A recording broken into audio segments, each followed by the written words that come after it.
ਅੱਛਾ ਦੱਸ ਦਿਓ ਜਿਹੜਾ ਮੋਦੀ ਦਾ ਬਜਟ ਸ਼ੁਰੂ ਹੋਣ ਜਾ ਰਿਹਾ ਕੀ ਆਸਾਂ ਵਿੱਚ देखो जिस तरह तुहानूं पता बजट जिहड़ा हर साल पेश हुंदा वा ते लोकां ਨੂੰ तो बड़ियां उम्मीदां भी ਹੁੰਦੀਆਂ ਵਾ। सब तो ਵੱਡੀ ਗੱਲ ਤੇ ਇਹ ਆ ਵੀ ਜਿੰਨੀਆਂ ਵੀ ਸਰਕਾਰਾਂ ਆਉਂਦੀਆਂ ਵਾ ਹਰ ਆਮ ਆਦਮੀ ਤੋਂ ਇਹੀ ਉਮੀਦ ਹੁੰਦੀ ਹੈ ਜਿਹੜੀਆਂ ਬੇਸਿਕ ਨੀਡਸ ਵਾਲੀਆਂ ਚੀਜ਼ਾਂ ਨੇ ਉਹ ਸਸਤੀਆਂ ਹੋਣੀਆਂ ਚਾਹੀਦੀਆਂ।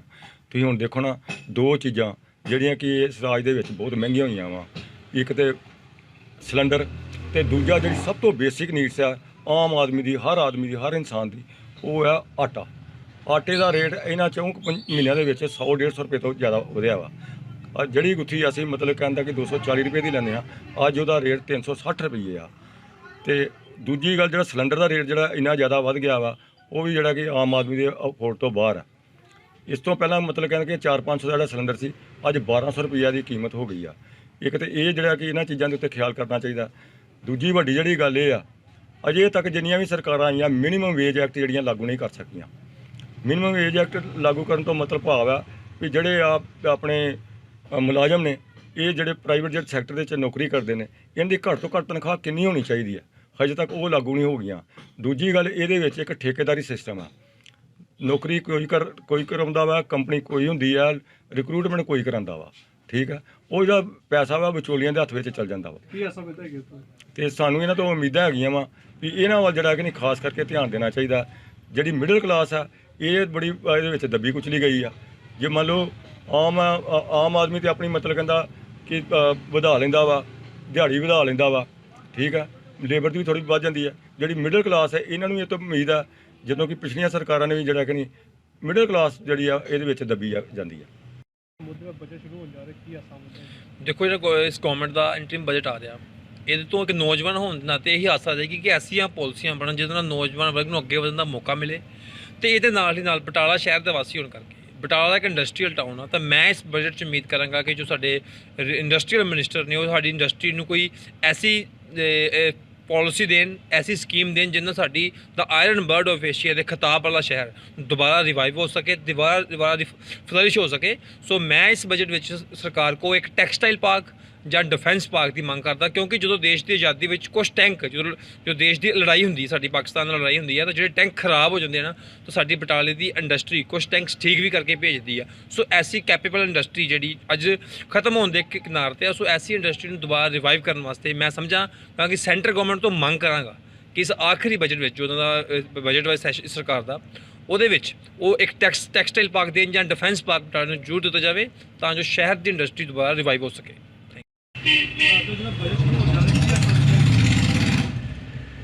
बजट तो सरकार अगे पहला गुजारिश है कि बजट जोड़ा सारे वर्गों को वेख के तो लिया जाए, खास करके जोड़े छोटे दुकानदार है जिन्हों ना मुकाबला वड्डे मॉलों नाल हो रहा है, वड्डे रिलायंस वाले नाल हो रहा है। इन्हों कोई ना कोई ऐसिया सहूलतां दित्तियां जान तां जो छोटे मिडल क्लास बिजनेस भी बच सकन। दूसरी गल कि बजट घट्टो घट्ट इस तरह का तैयार किया जाए कि जोड़ा एक साल रैगूलर रेट इक्को जे रहन पेट्रोल डीजल गैस के, तो तद ही बजट कामयाब है जो एक साल वास्ते लोगों का बजट सैट रहेगा।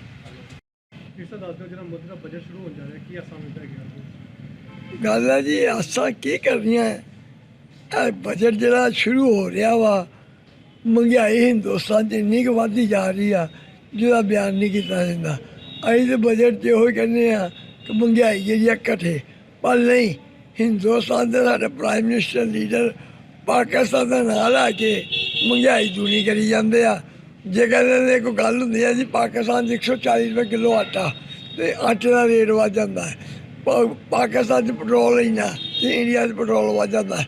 हूँ तो मोदी साहब ने यह कहेंगे हूँ तो खीरला बजट आ तो रेट ना ही बढ़ाओ तो बहुत वधिया जे, मगर सरकार पब्लिक दियाँ नहीं मानदियाँ, इन्होंने अपना ही करना होंदा, इन्हें रेट बढ़ाने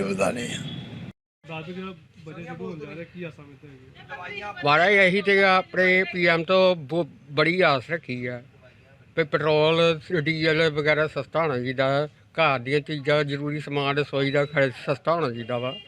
बाकी मोदी साहब नूं ये चीज़ की नहीं पता भी घर किद्दां चलदे ने, क्योंकि इन्होंने करी आटा खंड पत्ती दाल इन्होंने खड़ी होए कोई पता लगे भी 1150 रुपये का सिलेंडर भराना कितना औखा वा। ਇਹ ਇਹਨਾਂ ਨੂੰ ਆਪ ਖੁਦ ਸੋਚਣਾ ਚਾਹੀਦਾ ਵਾ ਵੀ ਗਰੀਬ ਬੰਦਾ ਕਿੱਥੋਂ 1150 ਰੁਪਏ ਦਾ ਸਿਲੰਡਰ ਭਰਾਏਗਾ। ਕੋਈ ਨਾ ਕੋਈ ਮਾੜੇ ਦਿਹਾੜੀਦਾਰ ਜਿਹਦੀ ਦਿਹਾੜੀ ਲੱਗਦੀ ਹੈ ਨਹੀਂ ਲੱਗਦੀ 200 150 ਦਾ ਦਿਹਾੜੀ ਲੈਣ ਡਿਆ ਉਹ 1150 ਦਾ ਸਿਲੰਡਰ ਕਿੱਥੋਂ ਭਰਾਏਗਾ। ਬਾਕੀ ਅਸੀਂ ਆਸ ਤੇ ਬੜੀ ਕਰਦੇ ਆ ਵੀ ਮੋਦੀ ਸਾਹਿਬ ਜਾਣਦੇ ਤੁਹਾਡੀ ਅਖੀਰਲੀ ਵਾਰੀ ਹੈ, ਅਖੀਰਲਾ ਬਜਟ ਹੀ ਹੈ ਦੁਨੀਆ ਜ਼ਿੰਦਗੀ 'ਚ, ਤੇ ਜਾਂ ਜੇ ਤੁਸੀਂ ਰਿਆਤ ਕਰੋਗੇ ਸਾਨੂੰ ਤੇ ਜਾਂ ਫਿਰ ਅਸੀਂ ਸੋਚਾਂਗੇ ਵੀ ਤੁਹਾਨੂੰ ਲਿਆਉਣਾ ਜਾਂ ਨਹੀਂ ਲਿਆਉਣਾ।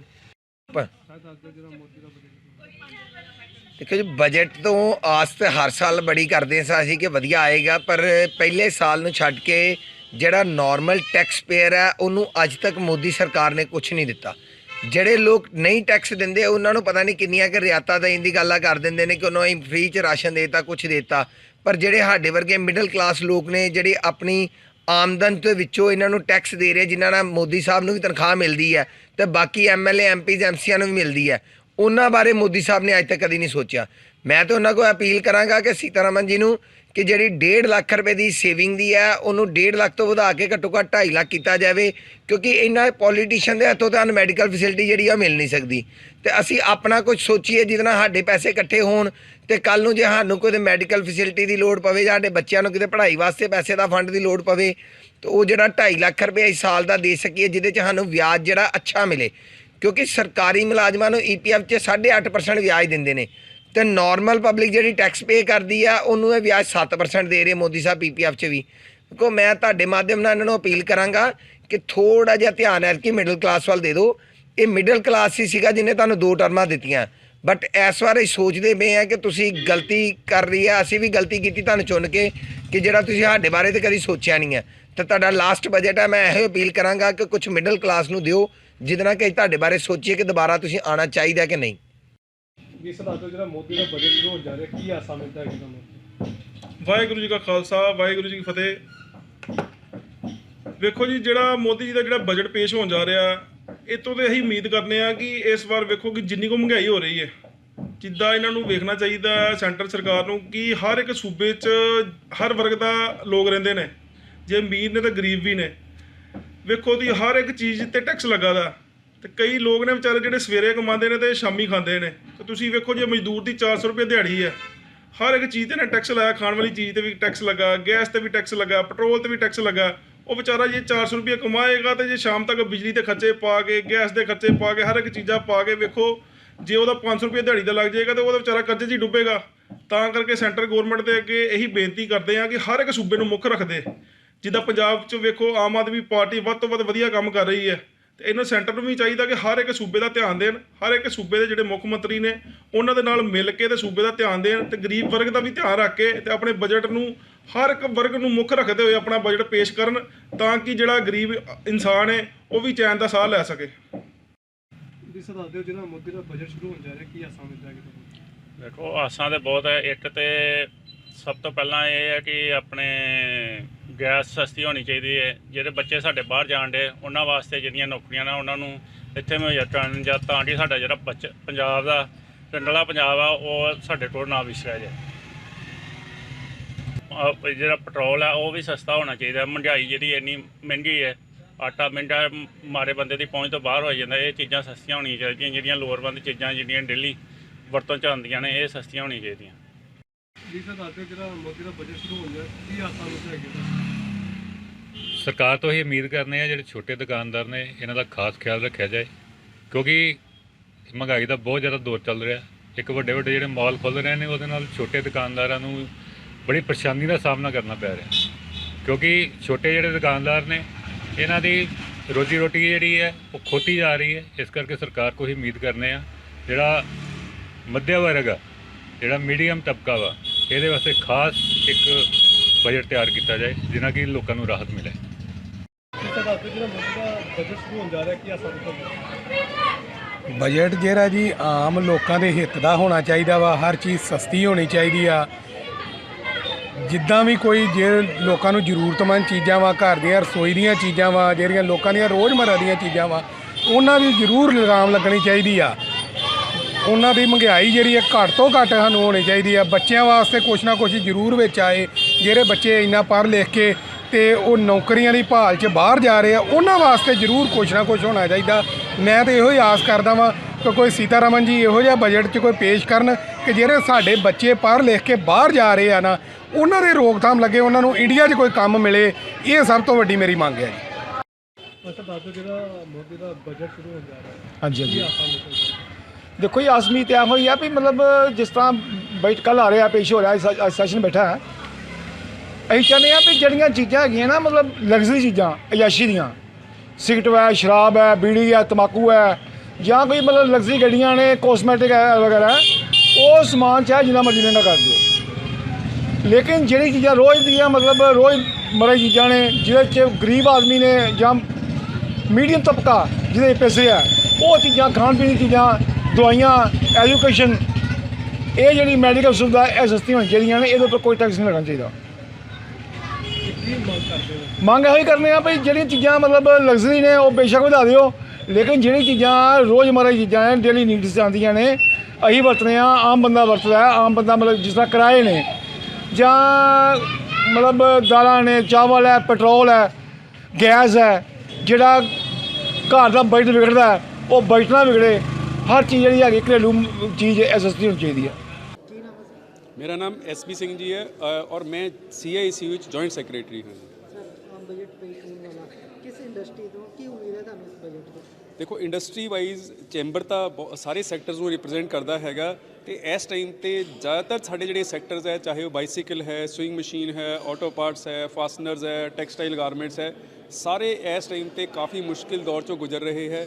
ਔਰ ਉਸ ਦੀ ਜੋ ਮੇਨ ਵਜ੍ਹਾ ਹੈਗੀ ਹੈ ਉਹ ਇਹ ਵਜ੍ਹਾ ਹੈਗੀ ਹੈ ਕਿ ਇੱਕ ਤਾਂ ਇਸ ਟਾਈਮ ਤੇ ਆਰਡਰਸ ਦੀ ਬਹੁਤ ਕਮੀ ਹੈ, ਐਕਸਪੋਰਟ ਦੇ ਵਿੱਚ ਇੱਕ ਮੰਦੀ ਦੀ ਜਿਹੜੀ ਐਕਸਪੈਕਟੇਸ਼ਨ ਹੈ ਉਹਦੇ ਕਰਕੇ ਇੱਕਦਮ ਬਹੁਤ ਜ਼ਿਆਦਾ ਡਿਮ ਹੋ ਗਿਆ ਹੈਗਾ ਜਿਹੜਾ ਐਕਸਪੋਰਟ ਦੇ ਆਰਡਰਸ ਹੈ। ਸੋ ਉਹਨੂੰ ਪੁਸ਼ ਕਰਨ ਵਾਸਤੇ ਸਰਕਾਰ ਨੂੰ ਕੁਝ ਐਕਸਪੋਰਟ ਰਿਲੇਟਿਡ ਇਨਸੈਂਟਿਵਸ ਅਸੀਂ ਉਮੀਦ ਕਰਦੇ ਹਾਂ ਕਿ ਉਹ ਐਕਸਪੋਰਟ ਰਿਲੇਟਿਡ ਇਨਸੈਂਟਿਵਸ ਆਫਰ ਕੀਤੇ ਜਾਣ। ਉਹਦੇ ਇਲਾਵਾ ਜਿਹੜੀ ਪ੍ਰੋਡਕਸ਼ਨ ਲਿੰਕਡ ਇਨਸੈਂਟਿਵ ਸਕੀਮ ਸ਼ੁਰੂ ਕੀਤੀਆਂ ਗਈਆਂ ਉਹ ਵੋਲਿਊਮ ਬੇਸਡ ਹੈ, ਔਰ ਉਹਦਾ ਜ਼ਿਆਦਾ ਫਾਇਦਾ ਜਿਹੜਾ ਹੈਗਾ ਉਹ ਲਾਰਜ ਜਾਂ ਮੀਡੀਅਮ ਇੰਡਸਟਰੀਜ਼ ਹੀ ਉਠਾ ਪਾ ਰਹੀਆਂ, ਮਾਈਕਰੋ ਤੇ ਸਮਾਲ ਇੰਡਸਟਰੀਜ਼ ਉਹਦਾ ਕੋਈ ਫਾਇਦਾ ਨਹੀਂ ਉਠਾ ਪਾ ਰਹੀਆਂ। ਸੋ ਜੇ PLI ਸਕੀਮ ਨੂੰ ਥੋੜ੍ਹਾ ਜਿਹਾ ਉਸ ਹਿਸਾਬ ਨਾਲ ਸਾਰੇ ਸੈਕਟਰ ਵਾਸਤੇ ਮੋਡੀਫਾਈ ਕੀਤਾ ਜਾਏ ਕਿ ਜਿਹੜੇ ਮਾਈਕਰੋ ਤੇ ਸਮਾਲ ਸੈਗਮੈਂਟ ਹੈ ਉਹਨੂੰ ਬੈਨੀਫਿਟ ਮਿਲੇ। ਬਾਕੀ ਕੁਝ ਸਕੀਮਸ ਇਹੋ ਜਿਹੀਆਂ ਸੀ ਜਿਹੜੀਆਂ MSME ਡਿਪਾਰਟਮੈਂਟ ਦੀਆਂ ਪਿਛਲੇ ਕਾਫੀ ਸਮੇਂ ਤੋਂ ਬੰਦ ਹੈ, like credit link capital subsidy scheme ਇੱਕ ਹੈਗੀ, ਜਿਹਦੇ ਵਿੱਚ 1 ਕਰੋੜ ਦੀ ਇਨਵੈਸਟਮੈਂਟ ਤੇ 15 ਲੱਖ ਰੁਪਏ ਤੱਕ ਦੀ ਸਬਸਿਡੀ ਮਿਲਦੀ ਹੁੰਦੀ ਸੀਗੀ। ਉਹ ਪਹਿਲਾਂ ਸੁਣਨ 'ਚ ਆਇਆ ਸੀਗਾ ਕਿ ਰਿਵਾਈਜ਼ ਹੋ ਰਹੀ ਹੈ ਤੇ ਉਹਨੂੰ 1 ਕਰੋੜ ਤੋਂ ਲਿਮਿਟ 2 ਕਰੋੜ ਕੀਤੀ ਜਾ ਰਹੀ ਹੈ।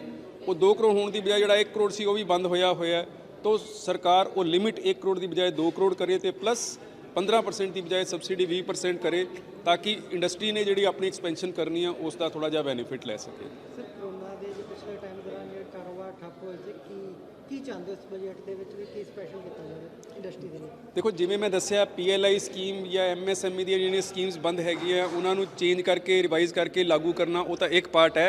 ਉਹਦੇ ਇਲਾਵਾ ਚਾਈਨਾ ਤੋਂ ਜਿਹੜਾ ਸਾਨੂੰ ਕੰਪੀਟੀਸ਼ਨ ਮਿਲਦਾ ਹੈਗਾ ਉਸ ਨੂੰ ਵੀ ਤੋੜਨ ਦੀ ਲੋੜ ਹੈਗੀ ਹੈ। ਔਰ ਉਹਦੇ ਵਿੱਚ ਇੱਕ ਮੇਜਰ ਇਸ਼ੂ ਹੈਗਾ ਅੰਡਰ ਇਨਵੋਇਸਿੰਗ ਦਾ। ਅੰਡਰ ਇਨਵੋਇਸਿੰਗ ਦਾ ਮਤਲਬ ਹੁੰਦਾ ਕਿ ਸਰਕਾਰ ਨੇ ਮੰਨ ਲਓ ਕਿਸੇ ਚੀਜ਼ ਤੇ ਡਿਊਟੀ ਲਗਾ ਵੀ ਦਿੱਤੀ ਵੀ ਫਲਾਣੀ ਚੀਜ਼ ਚਾਈਨਾ ਤੋਂ ਲੈਣ ਲੱਗਿਆ ਐਂਟੀ ਡੰਪਿੰਗ ਡਿਊਟੀ ਲੱਗੇਗੀ, ਪਰ ਉਹੀ ਚੀਜ਼ ਜਿਹਦੀ ਵੈਲਿਊ 1 ਲੱਖ ਰੁਪਏ ਜਿਹਦੀ ਇਨਵੋਇਸ ਹੀ 10,000 ਰੁਪਏ ਬਣੇਗੀ ਤਾਂ ਜਿੰਨੀ ਮਰਜ਼ੀ ਡਿਊਟੀ ਲਾ ਦੋਗੇ ਉਹਦਾ ਕੋਈ ਇੰਪੈਕਟ ਨਹੀਂ ਪੈਣ ਲੱਗਾ। ਸੋ ਇੱਕ ਕੋਈ ਪ੍ਰੋਪਰ ਤਰੀਕੇ ਦਾ ਮੈਕੈਨਿਜ਼ਮ ਬਣਾ ਕੇ ਤਾਂ ਕਿ ਜਿਹੜੀ ਅੰਡਰ ਇਨਵੋਇਸਿੰਗ ਹੋ ਰਹੀ ਹੈ ਉਸ ਨੂੰ ਰੋਕਿਆ ਜਾ ਸਕੇ। Thank you. ਕੀ ਨਾਮ ਹੈ? संदीप कोहली। सर, आम बजट को की उम्मीद है किस इंडस्ट्री को? देखो, उम्मीदें देखो दो चीज़ से बांटी जा सकती हैं। एक उम्मीद है कि आप कितनी एक्सपेक्टेशन है आप में, वो एक्सपेक्टेशन अचीवेबल है या नहीं है।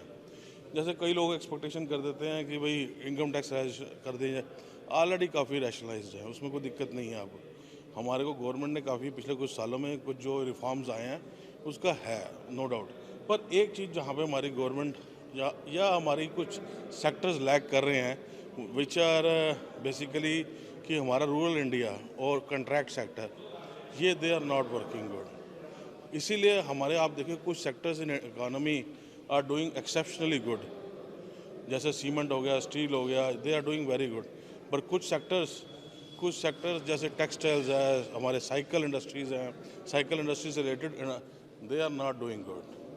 वो बिकॉज उसके जो एंड यूज़र्स हैं उनके पास अभी रेवेन्यू जनरेशन नहीं है, उनके हाथ में आया नहीं अभी कुछ। May be MNREGA, may be कोई ऐसे कॉन्ट्रैक्ट जहाँ पे ऐसी इंडस्ट्री को ये पुश करें सो दैट जो डिमांड इन इंडिया है वो एक बराबरी में हर सेक्टर में आए।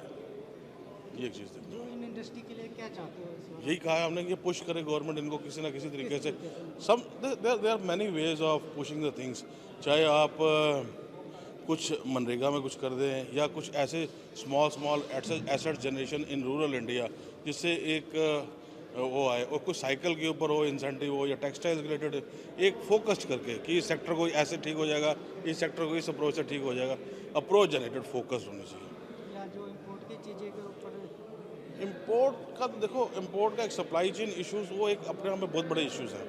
वो आज की डेट में रैशनलाइज होकर पहले बढ़ रहे थे, अब वो कम हो रहे हैं, रेट्स भी बढ़ रहे हैं।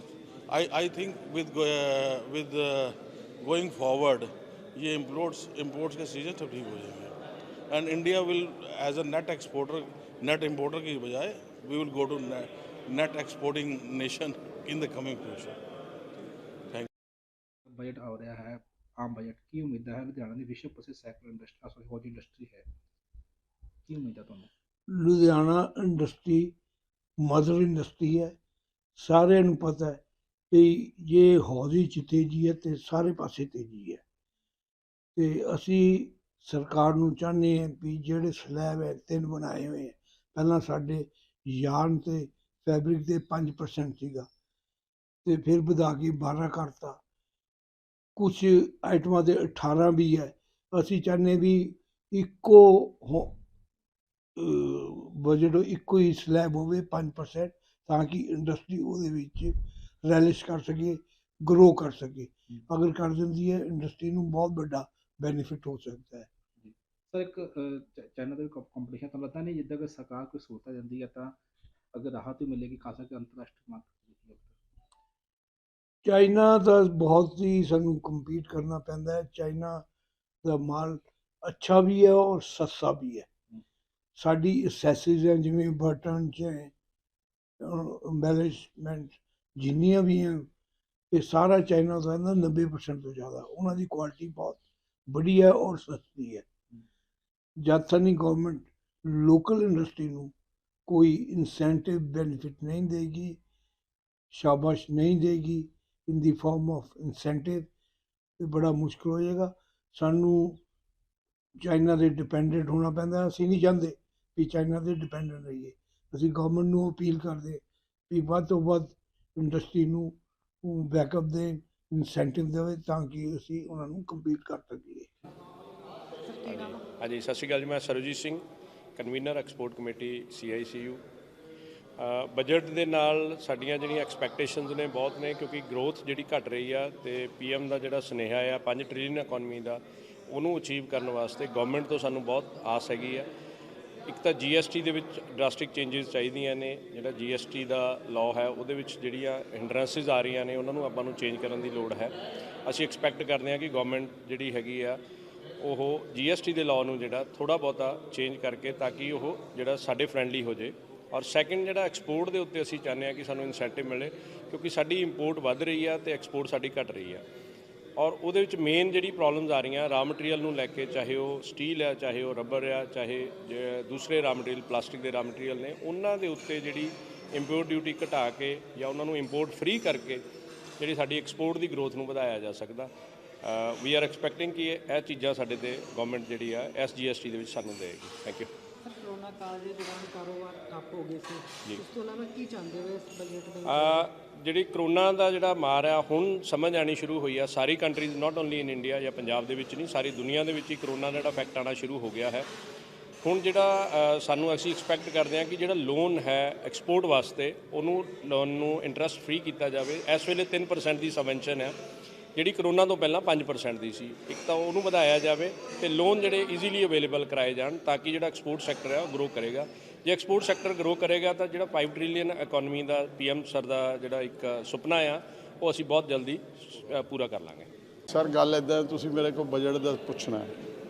ਬਜਟ ਸਭ ਤੋਂ ਪਹਿਲਾਂ ਤਾਂ ਮੈਂ ਇਹ ਕਹਿਣਾ ਚਾਹਾਂਗਾ ਕਿ ਜਦ ਤੱਕ GST ਈਜ਼ੀ ਨਹੀਂ ਕੀਤਾ ਜਾਏਗਾ ਤਦ ਤੱਕ ਇੰਡਸਟਰੀ ਨੂੰ ਕੋਈ ਬੈਨੀਫਿਟ ਨਹੀਂ ਮਿਲਣਾ, ਕਿਉਂਕਿ ਇਹਦੀਆਂ ਜਿਹੜੀਆਂ ਕਾਫੀ ਸਲੈਬਸ ਨੇ, ਸਾਰਾ ਦਿਨ ਜਿਹੜਾ ਇੰਡਸਟਰੀ ਵਾਲਾ ਬੰਦਾ ਉਹਦੇ 'ਚ ਹੀ ਉਲਝਿਆ ਹੋਇਆ ਹੈ ਕਿ ਇਹ ਮੇਰਾ ਇਨਪੁਟ ਹੈ ਜੀ, ਇਹ ਮੇਰਾ ਆਊਟਪੁੱਟ ਹੈ ਜੀ, ਇਹ ਜਮ੍ਹਾਂ ਕਰਾਉਣਾ ਜੀ, ਇਹ ਲੋਸ ਕਰਨਾ। ਸੈਕੰਡਲੀ, ਰੇਟ ਆਫ ਇੰਟਰਸਟ, ਜਦ ਤੱਕ MSME ਨੂੰ ਕੋਈ ਬੈਨੀਫਿਟ ਨਹੀਂ ਦਿੱਤਾ ਜਾਏਗਾ, ਲਾਸਟ ਈਅਰ ਦੇ ਤੋਂ ਲੈ ਕੇ ਹੁਣ ਤੱਕ 2.5% ਰੇਟ ਆਫ ਇੰਟਰਸਟ ਵੱਧ ਚੁੱਕਾ, ਤਾਂ ਇੰਡਸਟਰੀ ਸਰਵਾਈਵ ਨਹੀਂ ਕਰ ਪਾਏਗੀ। ਥੈਂਕ ਯੂ ਇਸ ਤੋਂ ਇਲਾਵਾ ਹੋਰ ਵੀ ਕੋਈ ਉਮੀਦ ਬਸ ਉਮੀਦ ਤਾਂ ਪੇਰੈਂਟਸ ਤੋਂ ਬਹੁਤ ਹੁੰਦੀ ਹੈ ਜੀ, ਤੁਹਾਨੂੰ ਵੀ ਆਪਣੇ ਪੇਰੈਂਟਸ ਤੋਂ ਬਹੁਤ ਹੋਈ ਹੋਏਗੀ, ਲੇਕਿਨ ਬੱਚਿਆਂ ਦਾ ਕੰਮ ਹੈ ਪੇਰੈਂਟਸ ਤੋਂ ਉਮੀਦ ਕਰਨਾ, ਦੇਣਾ ਜਾਂ ਨਾ ਦੇਣਾ ਪੇਰੈਂਟਸ ਦਾ ਕੰਮ ਹੈ।